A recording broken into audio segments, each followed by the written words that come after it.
تو یا تو آگ میں جاؤ گے، اور اگر اچھی پیاری زندگی اللہ کے حکم کے مطابق گزاری تو ایک بہت خوبصورت لائف میرا اور آپ کا انتظار کر رہی ہے۔ آج آپ کو میں بتاؤں، آج جو بنگلوں میں بھی رہتا ہے نا، جو بہت لیوش بھی ہے نا، جو باہر ملکوں میں بھی رہتا ہے نا، تو کیا اس کی ساری زندگی میں کبھی کوئی مشکل نہیں آتی؟ مشکل نہیں آتی؟ آتی ہے نا، آتی ہے نا مشکل، ایسا تو نہیں ہے؟ جو باہر بھی رہتے ہیں سب کی، چلو وہاں پر سب کچھ ہم بولتے ہیں، لائٹیں، گیس، پانی، صفائی ستھرائی، لیکن ان کی زندگیوں میں تو آتی ہے نا مشکل، آتی ہے نا، سب کے ساتھ ہے۔ تو کیا میں اور آپ ایک پیاری زندگی نہیں چاہیں گے؟ جتنا بھی سب کچھ یہاں کما لیں، کچھ بھی کر لیں، لیکن مشکلیں آتی ہیں، ایسی ایسی زندگیوں میں مشکلیں آتی ہیں، ایسی ایسی زندگیوں میں مشکلیں آتی ہیں کہ بتا نہیں سکتے۔ بس دعا ہے کہ اللہ تعالیٰ مجھے اور آپ کو کسی بڑی بیماریوں میں نہ ڈالے، کسی بڑی آزمائشوں میں نہ ڈالے، اللہ تعالیٰ ہم کو ڈاکٹروں کے ہاتھوں میں نہ بھیجے۔ میں بھی ڈرتی ہوں اس چیز سے بہت زیادہ، کہ ایک دیکھو ایک زندگی کا دن مقرر ہے، اللہ تعالیٰ خوشیوں کے ساتھ وہاں پر بلائیں جب بھی باری آئے، اور بس ہم اللہ کے پاس جانے کے لیے تیار ہوں۔ یہ ہم جو سب ڈرتے ہیں نا، میں بھی ڈرتی ہوں، آپ بھی ڈرتی ہیں، سب ڈرتے ہیں۔ اس لیے ڈرتے کیوں ہیں؟ کیونکہ ہم کو انجام پتہ ہے۔ ابھی آپ کو پتہ ہے کراچی کلب میں نا ایک بچہ ڈوب کے مر گیا، 4.5 سال کا۔ کبھی ایسا ایپیسوڈ نہیں ہوا۔ ابھی سنڈے والے دن ہم لوگ سب بیٹھے اور اناؤنس ہوا کہ پلیز جو ڈاکٹر ہیں وہ وہاں چلے جائیں، کیونکہ ایک بچے کی حالت بہت خراب ہے وہاں پر۔ تو پتہ چلا کہ وہ ہمارے پرانے پڑوسی نکلے، ان کا پوتا 4.5 سال کا، اس کی ماں، اس نے کہا کہ وہ ایسے نارمل واٹر میں تھا بچوں والے، اور اس کا بھائی جو تھا وہ بڑے پول میں تھا۔ تو اس نے کہا کہ مجھے بھی جانا ہے، تو امی نے کہا تم رکو، میں تمہارے فلوٹرز لے کے آتے ہوں۔ وہ اتنی دیر میں فلوٹرز لے کے آئی تو پتہ نہیں وہ بچہ اندر تھا، اور کسی کے پاؤں میں آیا یا جو کچھ بھی ہوا، اس کو نکالا تو بیچارے کی ڈیتھ ہو گئی۔ آپ سوچو ماں باپ کا کیا حال ہوا ہوگا، کیا حال ہوگا۔ تو میں یہ سوچ رہی تھی اس بات پر کہ ماں باپ کا تو دکھ بہت ہی ہوگا، لیکن میں سوچی تھی یہ بچہ کتنا خوش نصیب ہے کہ جنت میں تو جائے گا۔ ہمیں تو فکر اس بات کی ہے نا اب، سچی میں مرنے سے خوف کیوں ہوتا ہے یار؟ کوئی پیچھے چھوڑنے کا خوف تھوڑی ہے، مردے کو کچھ نہیں پتا چلے گا کہ اس کے بعد اس کو کوئی فکریں نہیں ہوں گی، جب یہاں سے سانس بند ہوئی فکر ختم، یہ فکر کچھ بھی نہیں ہوگی کہ بھئی میری بیوی ہے، میرے بچے ہیں، میرا یہ تھا، میری یوں، اس کو پتہ ہی نہیں ہے، اس کو پتہ ہی نہیں ہوگا، اس کو آگے کی لائف کی فکر ہوگی۔ جو یہاں سے اچھے سے چلا گیا ہے نا، اس کے اوپر کروڑوں رحمت ہے، فکر ہماری ہے، میری ہے، مجھے میری ہے۔ قسم خدا کی میرے دماغ میں یہ آ رہا تھا کہ ماں باپ کو تو بہت دکھ ہے، لیکن جنت میں تو جائے گا نا، لیکن ہمارا کیا ہوگا، ہمارا کیا ہوگا؟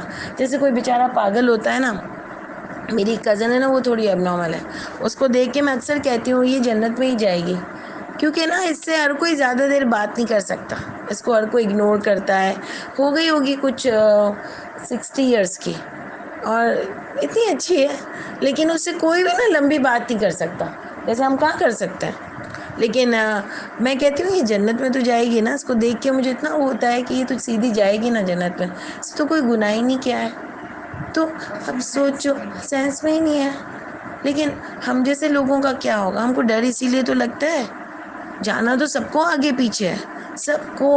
میں تو دعا کرتی ہوں کہ اللہ تعالیٰ ایک محتاجی کسی کی نہ ہو، کسی کی نہ ہو، اللہ تعالیٰ مجھے، میرے ماں باپ کو میری نہ ہو، اپنی اولاد کی نہ ہو، ہمیں کسی کی نہ ہو، اور ایک اللہ ڈاکٹروں کے ہاتھوں میں نہ چھوڑیے گا۔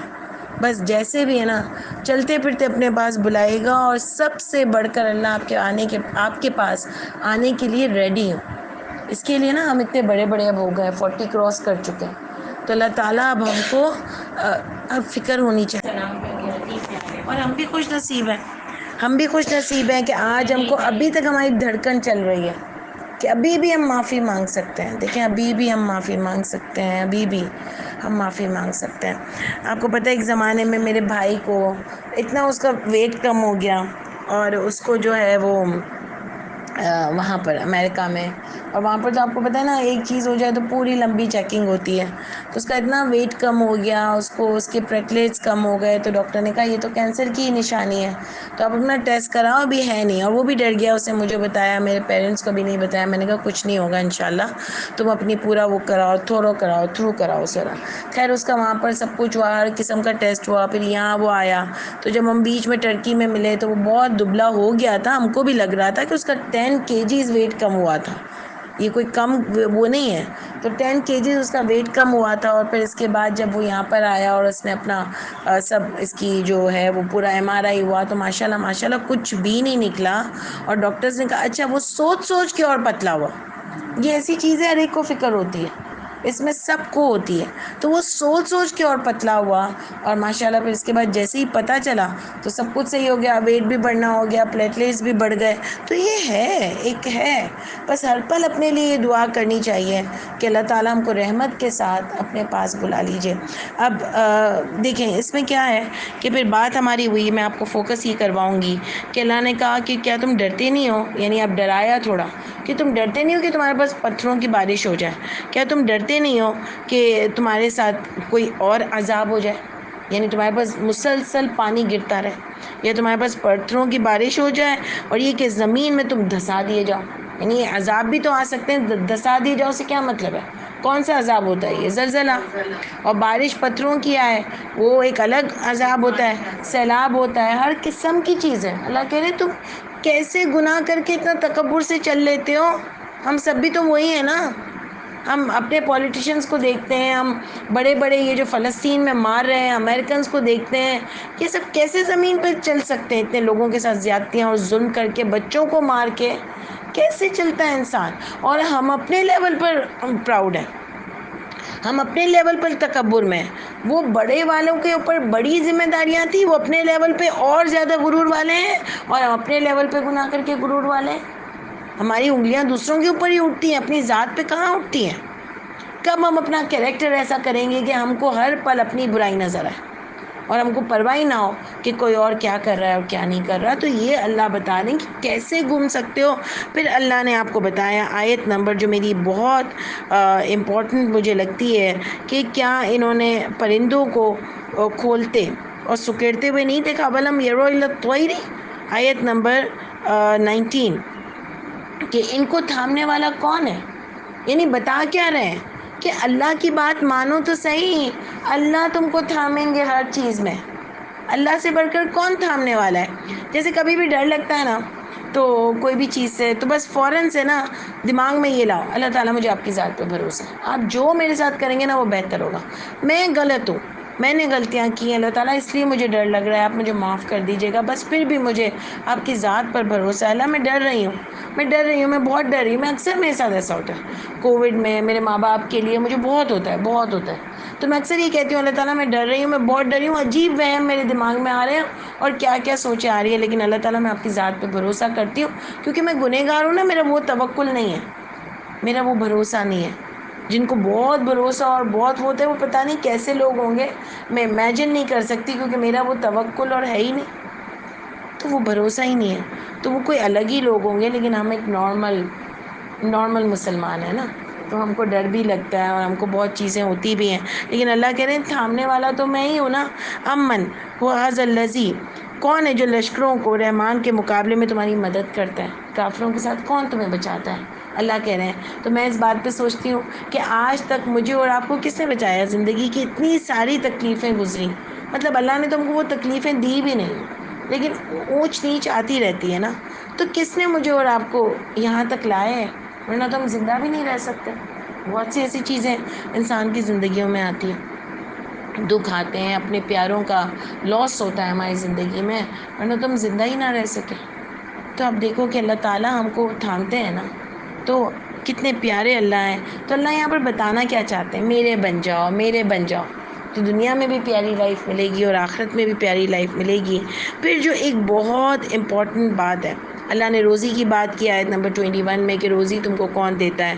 پھر اللہ نے میری اور آپ کی عقل سے سوال پوچھا ہے ہم سے کہ افمن یمشی مکبا علی وجہہ اہدی. بہت امپورٹنٹ آیت ہے یہ کہ کیا وہ شخص جو منہ کے بل اوندھا چلتا ہے، یعنی منہ کے بل چلتا ہے بغیر عقل کے، ادھر ادھر کی، کبھی اس کی مان لی، کبھی اس کی مان لی، کبھی اس کی مان لی، یوں چلتا ہے دین میں؟ کس نے فتویٰ دے دیا تو اس کی مان لی، تو فلاں نے بول دیا تو اس کی مان لی، اس کی مان لی، یا امن یمشی سویا علی صراط مستقیم، یا جو سیدھا صراط مستقیم پر چلتا ہے. اور صراط مستقیم کیا ہے؟ قرآن. اس پہ چلتا ہے، یا کبھی ادھر کی بات، کبھی ادھر کی بات، کبھی فلانے کی بات. کیونکہ آج میں آپ کو بتا رہی ہوں نا کہ سب سے اوتھینٹک بک آج کون سی ہے؟ قرآن. اسی کو اللہ نے تھاما ہے, اسی کے ورڈز نہیں بدل سکتے. ورنہ بخاری میں بھی آج بھی بہت لوگ کہتے ہیں نہیں یہ بخاری کی حدیث ضعیف ہے, کہتے ہیں نا. اور جو جاوید گامدی ہیں انہوں نے اپنی کچھ حدیث کی الگ وہ نکال لی کہ بس یہی اوتھینٹک ہے, ہمارا علم ہے. وہ کہتے ہیں ہمارا علم ہے نہیں اتنی ہے, تو اہل حدیث والے کہتے ہیں ہمارا علم ہے تو یہ ہے, تو فلانے کہتے ہیں. سب کے اپنے اپنے علم کے مطابق ہیں. لیکن قرآن ایک واحد بک ہے جس کو ہر کوئی مانتا ہے, اور اس میں سے آج تک نہ ایک لفظ نکل سکتا ہے نہ جا سکتا ہے. میں میننگ کی بات نہیں کر رہی ہوں, میں عربی کی بات کر رہی ہوں. اس کو کوئی نہیں بدل سکتا نا. تو وہی اوتھینٹک بک ہے ہمارے پاس. تو اللہ کہہ رہے ہیں کہ کیا وہ اوندھے بل جو چلتا ہے, جو عقل استعمال نہیں کرتا, بس جہاں بولو وہاں چلتا جاتا ہے, وہ صحیح ہے یا جو سیدھے راستے پر چلتا ہے؟ یہ آپ سے اور مجھ سے اللہ تعالیٰ نے کوشچن کیا ہے. اب ہم کو سوچ کے اس کا آنسر کرنا ہے. اور اللہ فرماتے ہیں کہ کون ہے وہ ذات پاک جس نے پیدا کیا تم کو, اور سماعت, بصارت اور دل, یہ اس سے ریلیٹڈ ہے آیت جو ابھی ہم نے پڑھی کہ کون اوندے بوندے اس کی بات سن لیتا ہے, اس کی سنتا ہے, یہ کون سیدھا چلتے ہیں. آگے کہہ رہے ہیں میں نے تمہیں پیدا کیا, سماعت, بصارت اور دل دیا, بہت کم تم شکر ادا کرتے ہو. تو میں کہوں گی اللہ تعالیٰ میں تو بہت سنتی ہوں, بہت بولتی ہوں, بہت دل کا استعمال کرتی ہوں, اتنی سینسٹیو ایموشنل ہوں کہ باتیں بری لگ جاتی ہے, دیکھتی بھی ہوں, سب کچھ کرتی ہوں, تو کیا نہیں کر رہی؟ اللہ کہاں بے قدری کی ہے؟ اللہ کے معاملات میں بے قدری کی ہے. عقل استعمال نہیں کرتی, اس منہ کے ساتھ اللہ کی باتیں نہیں کر رہی, غور و فکر نہیں کر رہی, دل میں اللہ کو نہیں لا رہی, سوچ کے, پڑھ کے, سن کے, لوگوں کو بتا نہیں رہی, صحیح سن نہیں رہی, اپنی موٹیویشن نہیں لا رہی نا, میں نہیں لا رہی. اتنا قرآن پڑھنے کے بعد بھی بہت کمی ہے ابھی ہماری ریسرچز میں, علم میں, ہر لحاظ سے پختہ ہونے میں, ہماری اندر کی جو روحانیت ہے اس میں, سب چیزوں میں. تو یہ کس طرح آ سکتی ہے جب آپ میرے اور آپ کے اوپر ورک کریں. جیسے خدیجہ بھی کہہ رہی تھی, بہت امپورٹنٹ بات کہہ رہی تھی کہ ہمیں ڈر لگتا ہے کہ ہم اپنا روٹین نہیں بناتے. لیکن ہم ڈسکس کر رہے تھے کہ روٹین سے زیادہ ضروری ورک کرنا ہے پریکٹیکلی. تو آپ پریکٹیکلی اپنے آپ پہ ہر لمحہ ورک کر سکتے ہو. یہ اللہ نے آپ میں اور مجھ میں طاقت دی ہے کہ ہم ہر لمحہ اپنے اوپر ورک کر سکیں گے, میں کہاں صحیح ہوں اور کہاں غلط, اور مجھے اب کیا کرنا ہے تو میں اور پروڈکٹیو کام ڈھونڈوں. ٹھیک ہے نا. شیطان آپ کو بولے گا تم کو اتنی نیک نہیں ہو کہ یہاں جا کے درس دیتی ہو. جیسے ہم بھی شروع میں یہی بولتے تھے یار کہ میں درس اب کہاں دوں, میں کوئی خود کون سی اتنی اچھی ہوں. یہ شیطان ڈالتا ہے نا, کیونکہ بولنے سے شرم زیادہ آتی ہے, درس دینے سے شرم زیادہ آتی ہے کہ میں اتنا بول رہی ہوں, میرے اندر تو وہ چیز نہیں ہے. اور اللہ تو کہتے ہیں کیوں تم بولتے ہو جو تم خود عمل نہیں کرتے. تو شرم آتی ہے تو آپ چینج ہوتے ہو, پختہ ہوتے ہو. ٹھیک ہے. تو اللہ کہہ رہے ہیں تم تو فائدہ ہی نہیں اٹھا رہے. تو کس چیز کا فائدہ نہیں اٹھا رہی ہوں؟ اللہ آپ کے کام نہیں کر رہی ہوں, عقل استعمال نہیں کر رہی ہوں, بس کبھی اس کے پیچھے چل پڑتی ہوں, کبھی اس کے پیچھے چل پڑتی ہوں. ٹائم ہی نہیں ہے کہ خود سچ ڈھونڈوں کیا ہے. ٹھیک ہے. حالانکہ یہ ہماری جنت اور دوزخ کا مسئلہ ہے. اللہ فرماتے ہیں کہ اس نے تمہیں زمین میں پھیلایا 24 میں, اور وہی تمہیں جمع کرے گا.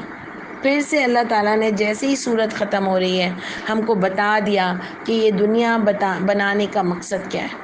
اس نے تمہیں پیدا کیا اور جمع کرے گا. جمع میں کیا آ گیا؟ حساب و کتاب ہوگا, دائیں ہاتھ میں اور بائیں ہاتھ میں اعمال نامہ ملے گا. کسی کو اللہ اپنے ہاتھ سے دیں گے اور کسی کو پیچھوں پہ ماریں گے. آ گیا نا, یہ قرآن میں ہی مل رہا ہے نا آپ کو. کسی کو سلام کر کے لے جایا جائے گا, کسی کو پیٹھ پر مار کے لے جایا جائے گا. سب دیکھو دو قسم کے لوگ ہیں, ایک اللہ پر چلنے والے لوگ, اللہ کی کتاب پر, اللہ کی رضا میں راضی رہنے والے, اللہ کے نیک بندے, اور نمبر 2 جو اپنی خواہشات پر چلنے والے لوگ. ان کا انجام اور نیک لوگوں کا انجام, 2 انجام ہے ہماری زندگی میں. ہم کو راستہ چوز کرنا ہے. اور اللہ کہتے ہیں, وہ کہتے ہیں یہ وعدہ کب ہوگا, یعنی لوگوں کو لگتا ہے مریں گے کب. ہمیں بھی تو لگتا ہے اتنے لوگ مرتے ہیں, کبھی یہ پتہ چلتا ہے, لگتا ہے کہ میں بھی کل مر جاؤں گی. فیلنگ نہیں آتی, ایسا ہوتا ہے یہ مر گیا. لیکن آنی چاہیے نا. ہم سب اپنی زندگی سے پیار بھی کرتے ہیں, اور ایک طریقے پر اللہ تعالیٰ کہہ بھی رہے ہیں پیار کرنا بھی چاہیے, ایسے قدر کرنی چاہیے زندگی کی, اور ایک طریقے سے جانا بھی ہے, یہ بھی ہم کو پتہ ہے. یہ بہت بہت دماغ پہ کام کرنے کا ایک کیا کرنا چاہیے کہ اس کو کس طریقے سے اپنے دماغوں میں ڈالو کہ ایک پیاری لائف بھی ہو اللہ کے حکم کے مطابق اور اپنا بھی انجوائے کروں اور آخرت میں بھی بہت ہی ایک اچھی بندی بن کے کہ جیسے اللہ چاہتے ہیں ویسے اٹھوں. اس کے لیے اللہ نے مجھے جب ڈالا ہے نا ہم پر یہ کام تو اللہ نے میرے اور آپ کے اندر اتنی طاقت بھی دی ہے کہ ہم اپنے آپ کو ویسا بنا سکیں, ورنہ اللہ نہیں ڈالتے. کیونکہ اللہ فرماتے ہیں نا کہ نہیں وہ تکلیف دیتے, لا یکلف اللہ نفسا الا وسعها, اللہ تکلیف نہیں دیتے ہیں, اللہ کوئی حکم بھی ایسا نہیں بتاتے جو میں اور آپ کر نہ سکیں. ٹھیک ہے. اس کے بعد اللہ تعالیٰ فرماتے ہیں کہ کہہ دو اللہ ہی تو ہے جو صاف قل انما العلم عند اللہ, آپ کہہ دیجئے بے شک علم تو تمام کا تمام اللہ کے پاس ہے اور میں تو صرف ڈرانے والا ہوں. نبی کریم صلی اللہ علیہ وسلم اپنی کتاب دینے نہیں آئے تھے, وہ اللہ کی کتاب سے ڈرانے آئے تھے واضح طریقے سے. اور پھر اس کے بعد آتا ہے کہ پھر جب وہ اسے قریب سے دیکھیں گے تو وجوہ الذین کفروا وقیل ھذا الذی کنتم بہ تدعون, یعنی ان کی صورتیں بگڑ جائیں گی اور کہا جائے گا یہ وہی ہے جو دنیا میں تم سے مانگا کرتے تھے. یعنی اللہ تعالیٰ انجام بتا رہے ہیں ان لوگوں کا جو اللہ کی باتیں نہیں مان رہے تھے. اور قل ارأیتم ان اہلکنی اللہ ومن معی او رحمنا, یعنی دیکھو اگر اللہ مجھے اور میرے ساتھ والوں کو ہلاک کر دیں یا تم پر رحم کریں تو پھر کون ہے جو ڈرائیں گے عذاب سے انکار کرنے والوں کو. یعنی یہ کون کہہ رہا ہے؟ اللہ کہہ رہے نبی سے کہ آپ ان لوگوں سے کہہ دیں کہ کیا رائے ہے تمہاری کہ اگر اللہ مجھے ہلاک کر دے اور جو میرے ساتھ ہے تو پھر کون لوگوں کو ڈرائے گا. یعنی لوگ ڈرائیں گے نا, اللہ کی کتاب ڈرائے گی. اس کے بعد یہ آنسر ہے اس چیز کا کہ وہ ڈرائیں گے. اور اس کے بعد اللہ فرماتے ہیں قل هو الرحمن آمنا, یہ رحمان ہے ایمان لائے ہم اس کے ساتھ, وعلیہ توکلنا اور اسی پر بھروسہ کیا ہم نے, فستعلمون من ہوا فی ضلال مبین, اور ان قریب تم جان لو گے کون گمراہی میں ہے. اس سب کا ایک چھوٹا سینٹنس کیا بنے گا کہ اللہ کی کتاب کو مان لو, اس پر عمل کرو, جلد تمہیں پتہ چل جائے گا کون گمراہی میں ہے اور کون سیدھے راستے پر ہے. یہ جلد تمہیں پتہ چل جائے گا. یہ پوری 3 آیتوں میں نبی کریم صلی اللہ علیہ وآلہ وسلم سے اللہ تعالیٰ کیا کہلوا رہے ہیں, یہی بات, کیونکہ اس سورت کی اینڈنگ چل رہی ہے اور ہمیشہ آپ دیکھو گے کہ جہاں سورت اسٹارٹ ہوگی نا جس موضوع کے ساتھ, اینڈنگ بھی ہمیشہ اسی موضوع کے ساتھ ہوتی ہے.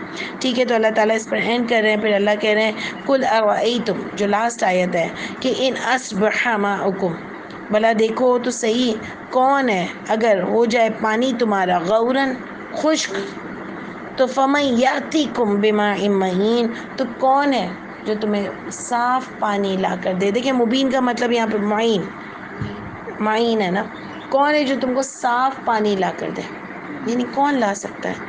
اللہ پھر دیکھیں سمجھا رہے ہیں ڈرا رہے ہیں, سمجھا رہے ہیں ڈرا رہے ہیں. اس سے آپ کو نہیں لگتا اللہ مجھ سے اور آپ سے کتنا پیار کرتے ہیں؟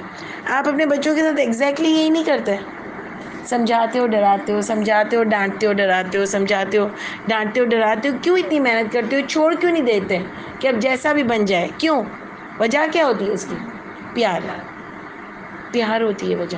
آپ کو بتائیں جب میں شروع میں نا قرآن پڑھنا شروع کیا نا تو میں سمجھتی تھی میں اللہ سے بہت پیار کرتی ہوں, اور میں اتنی نیک نہیں تھی, لیکن میں ایسے اللہ سے باتیں کرتی تھی ہمیشہ. اردو میں ترجمہ پڑھتی تھی, حالانکہ مجھے کک سمجھ آتا تھا اردو کا ترجمہ جو میں نیچے سے پڑھتی تھی. تو میں ایک منٹ صحیح, تو میں پڑھتی تھی اس کو, لیکن مجھے سمجھ کچھ نہیں آتا تھا, لیکن میں سمجھتی تھی میں اللہ سے بہت پیار کرتی ہوں. لیکن جب میں نے قرآن پڑھا نا تو مجھے اندازہ ہوا کہ میں تو اللہ کو جانتی ہی نہیں تھی, تو پیار کیسے کروں گی. کیونکہ جس طریقے سے اللہ بار بار سمجھاتے ہیں کہ یا ایھا الذین آمنوا, مجھ سے بات کرتے ہیں, آپ سے بات کرتے ہیں, بار بار ہم کو ڈانٹتے بھی ہیں, ڈراتے بھی ہیں, پیار بھی کرتے ہیں, روکتے بھی ہیں, بار بار ایک بات کو بار بار ریپیٹ بھی کر رہے ہیں کہ مجھے یاد دہانی ہو جائے. ایسا کون کرتا ہے؟ کیا ضرورت پڑی تھی اللہ تعالیٰ کو یہ بک لانے کی, نبی بھیجنے کی؟ اللہ چاہتے نہیں ہیں کہ ہم جہنم میں جائیں, لیکن ہم پیچھے پڑے ہوئے ہیں کہ ہم جہنم میں جائیں. اللہ اتنا پیار کرتے ہیں کہ اللہ نہیں چاہتے کہ میرا بندہ جہنم میں جائے. سوچو, اور یہ ہم اللہ کے پیار کی قدر کر رہے ہیں. یہ آپ سوچو, مجھے اور آپ کو, اور خاص کر کے ہم جو لوگ یہاں بیٹھے ہیں نا, میں تو اپنے بارے میں ہمیشہ یہ سمجھتی ہوں کہ میں اتنی گنہگار تھی، یہ اللہ نے جو پکڑ کے قرآن کے ساتھ بٹھایا ہے نا، یہ صرف اور صرف اللہ کی رحمت ہے مجھ پر اور آپ پر۔ اور ہم اگر گنہگار کھڑے ہوئے نا قیامت کے دن، تو ہم جیسا بدقسمت کوئی نہیں، کیونکہ اللہ نے گریبان سے پکڑ کے یہاں بٹھایا تھا قرآن کی محفل میں۔ اگر ہم گندے اٹھے نا، تو ہم جیسا کوئی کمتر نہیں ہوگا۔ اللہ تعالیٰ بس ہم سب کے ساتھ اپنی خاص رحمت رکھیں انشاءاللہ تعالیٰ، ہم سب کے گناہوں کو معاف کر دیں، اور اللہ تعالیٰ ہم سب کو ایک کامیاب زندگی اور اللہ تعالیٰ ایک کامیاب آخرت نصیب کیجیے گا انشاءاللہ تعالیٰ۔ سبحان ربک رب العزت عما یصفون وسلام علی المرسلین والحمد للہ رب العالمین۔ السلام علیکم ورحمۃ اللہ وبرکاتہ۔